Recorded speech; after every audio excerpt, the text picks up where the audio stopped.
अस्सलाम वालेकुम नाज़रीन, सियासत टीवी के प्राइम टाइम में आप सबका तहदील से इस्तकबाल है। मैं हूं फरजान अहमद। सबसे पहले पेश है प्राइम टाइम की हेडलाइंस।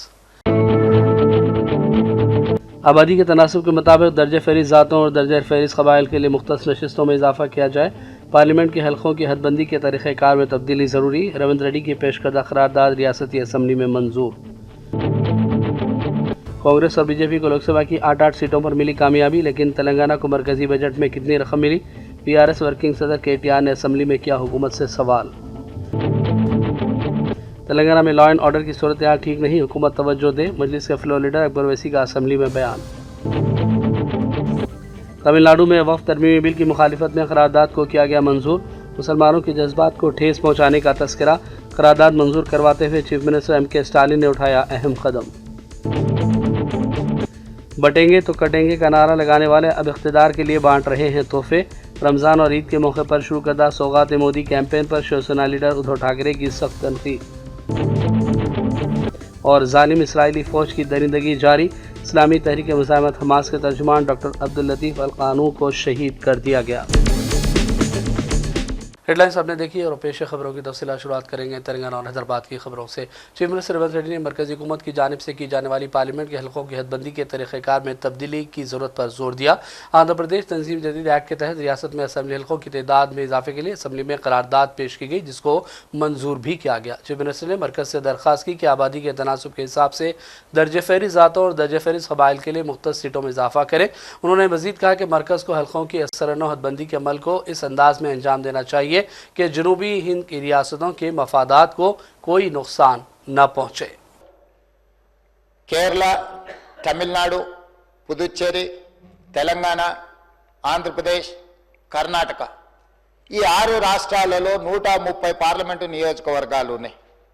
వాటిని రాష్ట్రాల యొక్క సరిహద్దును 2006 తర్వాత జరిగిన నియోజకవర్గాల పునర్విభజనలో ఆనాడు ఉమ్మడి రాష్ట్రంగా మనకు 42 పార్లమెంటు నియోజకవర్గాలను, ఈ ఉమ్మడి రాష్ట్రంలోనే 42 నియోజకవర్గాల సంఖ్యను కొనసాగిస్తూ ఇందులోనే జనాభా దామాషా ప్రకారము అదేవిధంగా SC ST జనాభా ప్రాతిపదికన నియోజకవర్గాల పునర్విభజన చేయడం జరిగింది. కాబట్టి 2009 ఎన్నికల్లో ఈ దేశంలో జరిగిన పార్లమెంట్ ఎన్నికల్లో 543 ప్రకారమే పార్లమెంట్ ఎన్నికలను నిర్వహించుకోవడం జరిగింది. ఆ 42 పార్లమెంటు నియోజకవర్గాలలో ఆంధ్రప్రదేశ్ పునర్విభజన చట్టం ప్రకారం కొత్తగా ఏర్పడ్డ తెలంగాణ రాష్ట్రానికి 17 పార్లమెంటు నియోజకవర్గాలు, ఆంధ్రప్రదేశ్ రాష్ట్రానికి 25 పార్లమెంట్ నియోజకవర్గాలను కేటాయించడం జరిగింది. ఇప్పుడు మళ్ళీ నియోజకవర్గాల పునర్విభజన చర్చ జరిగినప్పుడు ఒక రకమైన గంభీరమైన వాతావరణంతో పాటు గందరగోళ పరిస్థితులు నెలకొంటున్నాయి. దీనికి సంబంధించి దక్షిణాది రాష్ట్రాలు ఆందోళన నేపథ్యంలో తమిళనాడు రాష్ట్ర ప్రభుత్వం, తమిళనాడు ముఖ్యమంత్రి స్టాలిన్ గారు దక్షిణాది రాష్ట్రాలకు సంబంధించిన అన్ని రాజకీయ పార్టీలతో, ప్రజాప్రతినిధులతో ఒక సమావేశాన్ని ఏర్పాటు చేసి ఆ సమావేశంలో దక్షిణాది రాష్ట్రాల అందరం కూడా కలిసి ఈ ప్రాంతానికి నష్టం జరగొద్దు, ఈ ప్రాంతానికి నష్టం జరిగే కార్యక్రమాలను కేంద్ర ప్రభుత్వం ఒకవేళ చేపట్టాలనే ప్రయత్నం చేస్తే వాటిని ఖచ్చితంగా మనం ఎదుర్కోవాలి. అదేవిధంగా రాబోయే 25 సంవత్సరాలు PRS वर्किंग सदर KTR ने कहा कि तेलंगाना की 17 लोकसभा सीटों में से 8 कांग्रेस और 8 BJP को मिली, एक मजलिस को गई, लेकिन तेलंगाना को मरकजी बजट में कितनी रकम मिली? उन्होंने कहा कि सिफर। KTR ने भी कहा कि मरकज की जानिब से तेलंगाना के लिए मरकजी बजट में कुछ भी नहीं है। పార్లమెంట్ ఎన్నికల్లో మా పార్టీ పోటీ చేసింది అధ్యక్ష. మాకు సీట్లు రాలేదు, మాకు ఒక్క సీటు కూడా రాలేదు, అన్ని సీట్లు ఓడిపోయాం. చాలా మంది సంకల్ గుద్దుకున్నారు, సంబరపడ్డారు. BRSకు 0-0-0 గుండు 0 అని మాట్లాడారు అధ్యక్ష. కరెక్టే అధ్యక్ష, మాకు సీట్లు రాలేదు. 8 సీట్లు కాంగ్రెస్ పార్టీకి వచ్చినాయి, 8 సీట్లు బీజేపీకి వచ్చినాయి, 1 మజ్లిస్ పార్టీ గెలిచింది. కానీ వాస్తవం ఏంది అధ్యక్ష, మాకు వచ్చింది 0నే కరెక్టే పార్లమెంట్ ఎన్నికల్లో. కానీ తెలంగాణకు వచ్చింది ఏంటి అధ్యక్ష? ఈ బడ్జెట్లో, కేంద్ర బడ్జెట్లో గుండు 0. 8 + 8 నార్మల్గా అయితే 16, కానీ ఇక్కడికి వచ్చే వరకు మాత్రం 8 + 8 ఖచ్చితంగా గుండు 0 అయిందని చెప్పక తప్పడం లేదు అధ్యక్ష. అధ్యక్ష, నేను పెద్దలు డిప్యూటీ సీఎం గారికి, గౌరవనీయులైన సహచర శాసనసభ్యులకు నేను విజ్ఞప్తి చేస్తా ఉన్నా అధ్యక్ష. అధ్యక్ష, పోరాడితే పోయేదేమీ లేదు, బానిస సంఖ్యలు తప్ప అని ఒక మహాకవి అన్నారు. అట్లాగే కొట్లాడకపోతే కేంద్రం కూడా మనకు వినదు అధ్యక్ష, మనతో మాట్లాడదు, మనం అడిగినవి కూడా చేయదు. అడగందే అమ్మ కూడా బోవ పెట్టదంటారు అధ్యక్ష. అట్లే మనం కూడా కొట్లాడాల్సిందే, పోరాడాల్సిందే. దానికోసం మేము కూడా కలిసి రావడానికి సిద్ధంగా ఉన్నాం. డిప్యూటీ సీఎం గారికి, ప్రభుత్వానికి కూడా నేను తెలియజేస్తాను.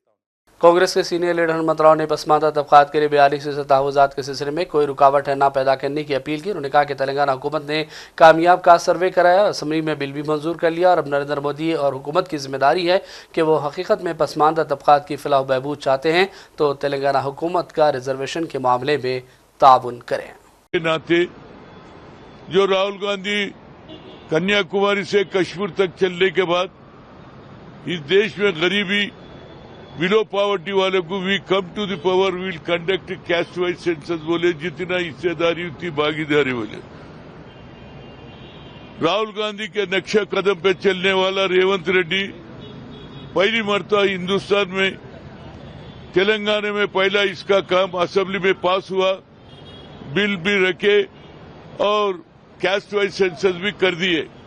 उसी वजह से 42% ऑफ रिजर्वेशन आने वाले जो पंचायती राज नगर पालिका में जो इलेक्शन होंगे उसमें 42% दे रहे।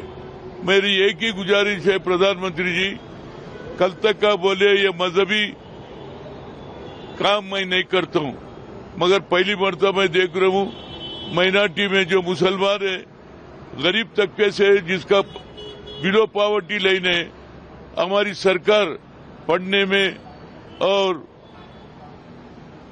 उनकी तरक्की करने के वास्ते नौकरियों में भी हम रिजर्वेशन दे रहे। तो आने वाले जो पार्लियामेंट में सेशन है, जो हमारा राहुल गांधी बिल रखेंगे, उस पे आपकी मदद की जरूरत है। हर जगह, हर पार्लियामेंट में ज्यादा से ज्यादा बीसी, एससी, एसटी, माइनॉरिटी लोग रहते हैं, उनका हक बराबर दिलाने का काम नरेंद्र मोदी करेंगे तो उसका फायदा गरीबों को मिलेगा। ये मेरा कोशिश है। जो पार्लियामेंट में जब बिल लगाएंगे राहुल गांधी, उसका मदद करना चाहिए। यही मैं लेटर हमारे नरेंद्र मोदी को लिखा हूं, वो लेटर का कॉपी मैं मीडिया के सारे बता रहा चाहता हूं। एमएलसी आमिर अली खान ने तेलंगाना काउंसिल में बयान दिया और अक़लियतों के लिए स्टडी सर्कल कायम करने की दरख्वास्त की। इसके अलावा उन्होंने अंबरपेट स्लाउटर हाउस से जुड़े मामले पर भी अहम बयान दिया। माइनॉरिटी वेलफेयर की जानिब से साहब माइनॉरिटी स्टडी सर्कल हैदराबाद में चलाया जा रहा है साहब, मगर एजुकेशन के ऊपर और एम्प्लॉयमेंट के ऊपर जो तवज्जो दी गवर्नमेंट, उसमें मैं ये रिक्वेस्ट करूंगा कि गवर्नमेंट की तरफ से हर डिस्ट्रिक्ट में जैसा SC, ST, BC study circle चलाया जा रहा है साहब, वैसा ही माइनॉरिटी का भी एक अगर वहाँ कायम करे तो वो एक अच्छा इकदाम हो सकता सर। दूसरी और एक चीज़ सर, एक पब्लिक गुड इशू है sir, Amberpet slaughter house sir tenders होने के बावजूद भी जारी है सब। अब अगर इलीगल चल रहा तो वहाँ पे वेटरनरी डॉक्टर्स कैसा काम कर रहे हैं, कौन सी एनिमल्स मार्केट में सप्लाई हो रही, उसके ऊपर एक तवज्जो देने की बहुत ज़रूरत है सर। बहुत बहुत शुक्रिया। मजलिस के फ्लोर लीडर अकबर ओवैसी ने तेलंगाना में हालिया फ़िरक़ा वाराना फसादात बशमुल जनूर फसाद का तस्करा किया। रियासत के लॉ एंड ऑर्डर पर शदीद सवालात उठाए। असम्बली में खिताब करते हुए अकबर ओवैसी ने पुलिस पर भी इल्ज़ामात लगाए। उन्होंने कहा कि पुलिस अपना फ़र्ज अदा करने के बजाय मामूल की वसूली में मसरूफ़ है, जिसकी वजह से अवाम अदम तहफ़्फ़ुज़ का शिकार है। उन्होंने कहा कि फ़िरक़ा वाराना हम आहंगी को बरकरार रखने के लिए हुकूमत भरपूर तवज्जो दे। सर, लॉ एंड ऑर्डर का सिचुएशन भी क्या है? जैनूर का फिसाद आपके सामने है, किसी को जाने नहीं दिए, सोशल बाइकॉट हो रहा है, मस्जिद पे क्या हुआ है आपके सामने है, शमशाबाद की मस्जिद, एक मस्जिद, दो मस्जिद, तीन मस्जिद आपके सामने है, सिकंदराबाद की मंदिर में जाके मूर्ति को तोड़ा गया, ये भी लॉ एंड ऑर्डर का सिचुएशन क्या है आपके सामने है। फिर चंद्रायन गुट्टे में भी एक मंदिर में हमला हुआ, वो भी आपके सामने है। गेरुआ कपड़े में एक रोजेदार गवर्नमेंट एम्प्लॉय लेके जा रहा है, गवर्नमेंट के फाइल उसको मारा गया निजामाबाद में। लॉ एंड ऑर्डर का ये सिचुएशन भी आपके सामने है। क्राइम अगेंस्ट वुमेन सर, इसमें भी 4.8% हैव बीन इंक्रीज सर। अब आप बोलेंगे कैसे हुआ sir? These are not my figures sir. The state recorded 19,922 cases of crime against women in 2024, showing 4.8% increase from 19,013 in 2023. Rape cases surged to 2,945, a sharp of 28.94% rise compared to the previous year, sir. Rape ka. And these are not my figures, sir.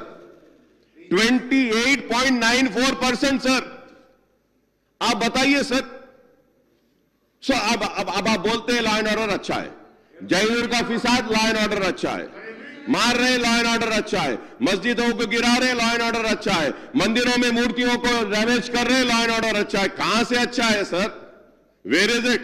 Sir I tell you one thing sir I am a very straight forward person, मगर police वाले जो बोलना sir, police वालों की भी हिम्मत की दाद देना sir. So you know sir, recently some few police officials came to me, आके मेरे को बोले अकबर साहब ये पुलिस स्टेशन बनाना है साहब. मैं हाँ बनाइए, अच्छा है, लैंड आ गया. तो उसके बाद में पुलिस वाले मेरे को बोल रहे हैं इंसानी आज़ा की हत्या को फ़रोग देने के लिए अहम कदम उठाते हुए BRS के कारगुजार सदर और साबिक़ वज़ीर KTR ने असम्बली में ऐलान किया कि वो अपने आज़ा का हत्या करने तैयार हैं. इन्होंने असम्बली में ये ऐलान किया और अतिये से मुताल्लिक़ बिल पर बहस के दौरान कहा कि अवामी नुमाइंदे भी इस मामले में रहनुमाई करें. KTR ने कहा कि हम लाखों अफराद की नुमाइंदगी करते हैं, हमारा फ़र्ज़ है कि हम एक मिसाल कायम करें. आइए देखते हैं KTR का ये बयान. ఒకటే ఒక చిన్న సూచన పెద్దలకు చేద్దామన్న ఉద్దేశంతోనే నేను తీసుకున్నాను సార్. సరే, ఇవాళ ఇప్పుడే హరీష్ రావు గారు చెప్పారు, ఆర్గన్ డొనేషన్ ఎంకరేజ్ చేయాల్సిన బాధ్యత మనందరి మీద ఉంది. నేను ఒక వ్యక్తిగా, ఎందుకంటే అందరి తరపున, మా పార్టీ అందరి తరపున కూడా నేను మాట్లాడలేను సార్, కానీ ఒక వ్యక్తిగా నా ప్రతిపాదన ఏంటంటే I will come forward sir. నేను అవయవదానానికి అసెంబ్లీ వేదికగా నా మద్దతు ప్రకటిస్తూ మనందరం కూడా let us lead by example.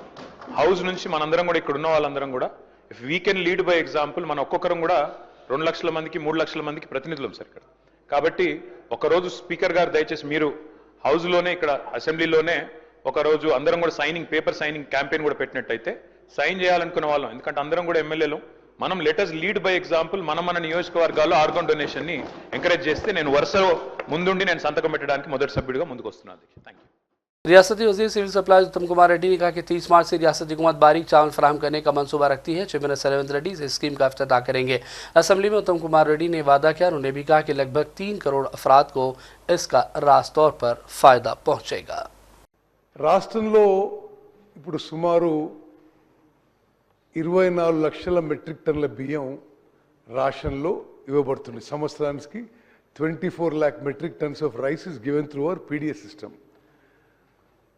But ఈ సిస్టంలో కొంత డెఫిషియన్సీస్ ఏంటంటే స్పీకర్ గారు, చాలా ఏళ్ళ నుంచి ఈ రైసు కోర్స్ గ్రెయిన్స్ ఇవ్వడం జరుగుతుంది. అయితే ఆ కోర్స్ గ్రెయిన్స్ మీరు మెన్షన్ చేసినట్టుగా సుమారు 70 నుంచి 80% ఈ రేషన్ బియ్యము బెనిఫిషరీస్ కన్జ్యూమ్ చేయడం లేదు. అదొక ఇల్లీగల్ అక్రమ వ్యాపారానికి గురై ఇది డైవర్ట్ కావడం, బెనిఫిషరీస్ అమ్ముకోవడం, రేషన్ డీలర్స్ అమ్ముకోవడం మనందరం చూస్తుండగానే సుమారు 7-8 వేలు కోట్లు ఖర్చు పెట్టి ఈ రేషన్స్ ఎవరికి ఉపయోగపడటం లేదు. ఒక ఇల్లీగల్ మాఫియా లాగా కొంతకాలం నుంచి నడుస్తున్న విషయం అందరూ గమనించారు. ఈ విషయంలో మరి ఈ రేషన్ కార్డ్ బెనిఫిషరీస్ అందరికీ వాళ్ళు తినే విధంగా మరి ఒక మంచి క్వాలిటీ ఫైన్ రైస్ ఇవ్వాలని చెప్పి గౌరవ ముఖ్యమంత్రి రేవంత్ రెడ్డి గారు, గౌరవ ఉప ముఖ్యమంత్రి భట్టి గారు క్యాబినెట్ నిర్ణయం తీసుకున్నారు. ఇదొక విప్లవాత్మక మార్పు స్పీకర్ గారు. స్వతంత్ర భారతదేశంలో ఈ స్థాయిలో ఫుడ్ సెక్యూరిటీ కోసం, ఆహార భద్రత కోసం ఫైన్ రైస్ ఇంట్రడ్యూస్ చేయడం మరి మొత్తం భారతదేశంలో కూడా ఇదే ఫస్ట్ ఇనిషియేటివ్ అని మనం చేస్తున్నాం.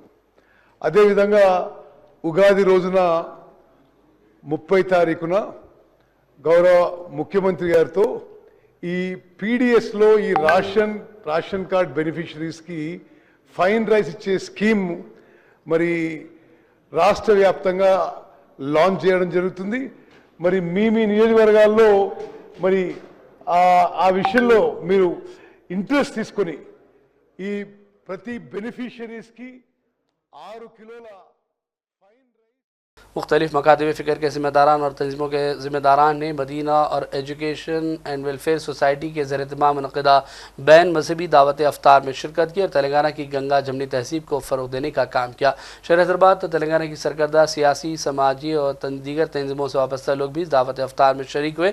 रोज़ा कुशाई के बाद नमाज मगरिब और ताम का भी एहतमाम किया गया। चेयरमैन सोसाइटी मारिया आरिफुद्दीन ने सियासत टीवी से बातचीत की और दावत अफ्तार के हवाले से तफसील से वाकिफ़ करवाया।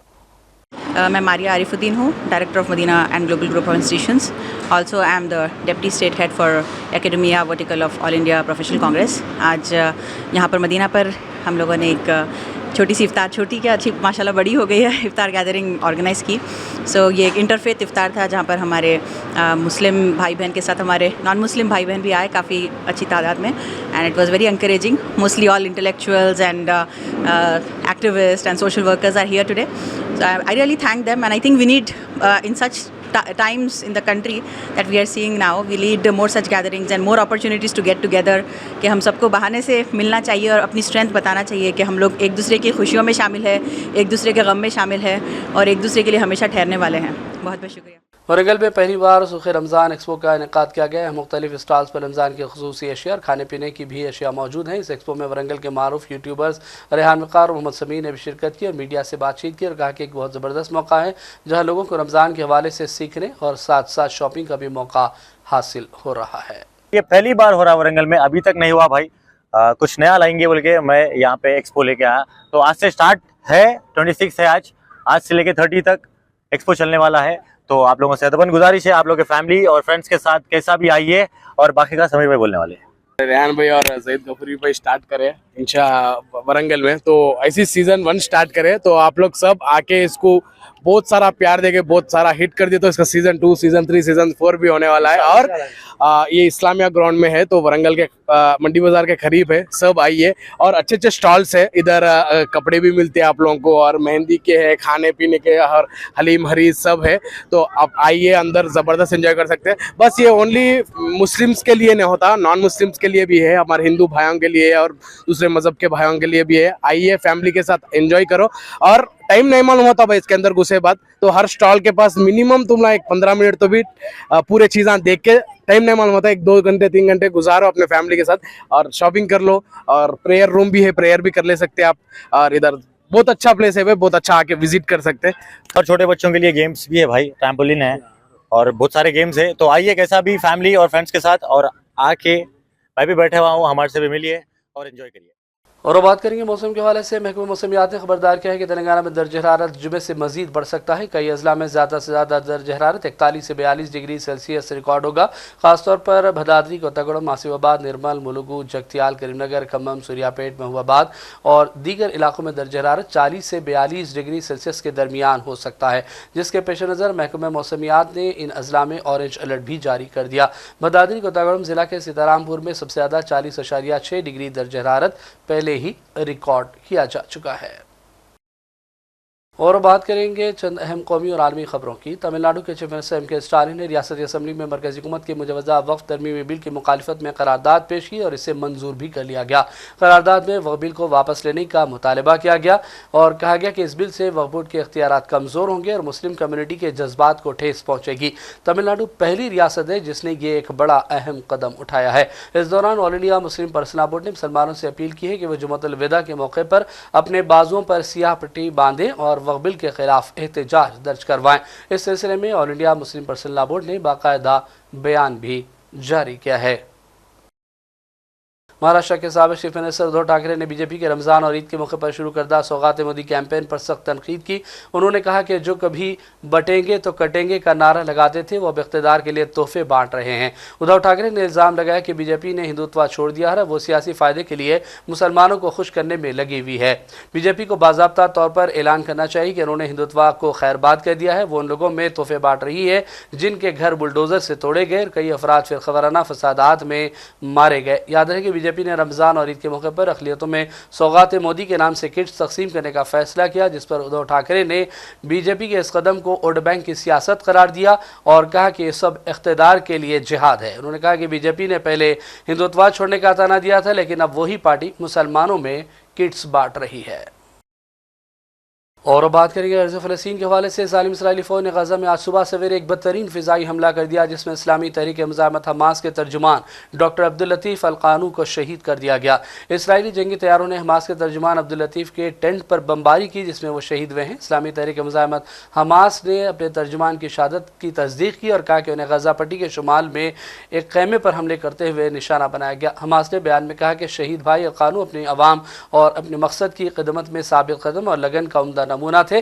जालिम इसराइल के मुसलसल जंगी जराइम और मुजाहमती क़यादत को शहीद करने से फ़लस्तीनी मुजाहमत कमज़ोर नहीं होगी। जालिम इसराइल की जानिब से तहरीक के कायदीन और तर्जुमानों को निशाना बनाने से हमारी क़ुव्वत इरादी कम नहीं होगी, बल्कि ज़मीन और मुक़द्दस मकामात की आज़ादी तक हम जिद्दोजहद करते रहेंगे।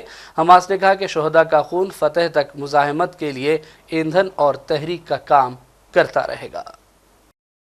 और अब आखिर में हेडलाइंस पर डालेंगे एक और नज़र। आबादी के तनासब के मुताबिक दर्ज फहरिस्त ज़ातों और दर्ज फहरिस्त क़बाइल के लिए मुख्तस नशिस्तों में इजाफा किया जाए। पार्लियामेंट के हलकों की हदबंदी के तरीक़ेकार में तब्दीली ज़रूरी। रेवंत रेड्डी की पेश करदा क़रारदाद रियासती असम्बली में मंजूर। कांग्रेस और बीजेपी को लोकसभा की 8 सीटों पर मिली कामयाबी, लेकिन तेलंगाना को मरकजी बजट में कितनी रकम मिली? PRS वर्किंग सदर KTR ने असम्बली में किया हुकूमत से सवाल। तेलंगाना में लॉ एंड ऑर्डर की सूरत हाल ठीक नहीं, हुकूमत तवज्जो दे। मजलिस के फ्लोर लीडर अकबर वैसी का असम्बली में बयान। तमिलनाडु में वक्फ तरमीमी बिल की मुखालिफत में करारदाद को किया गया मंजूर। मुसलमानों के जज्बात को ठेस पहुँचाने का तस्करा। करारदाद मंजूर करवाते हुए चीफ मिनिस्टर MK स्टालिन ने उठाया अहम कदम। बटेंगे तो कटेंगे का नारा लगाने वाले अब इख्तिदार के लिए बांट रहे हैं तोहफे। रमज़ान और ईद के मौके पर शुरू करदा सौगात मोदी कैंपेन पर शिवसेना लीडर उद्धव ठाकरे की सख्त तनकीद। और जालिम इसराइली फ़ौज की दरिंदगी जारी। इस्लामी तहरीक मुज़ाहमत हमास के तर्जुमान डॉक्टर अब्दुल लतीफ़ अल क़ानू को शहीद कर दिया गया। प्राइम टाइम का सिलसिला फ़िलहाल यही ख़त्म करते हैं। मोहम्मद फ़रज़ान अहमद को पूरी टीम के साथ इजाज़त दें। देखते रहिए सियासत TV। अल्लाह हाफ़िज़।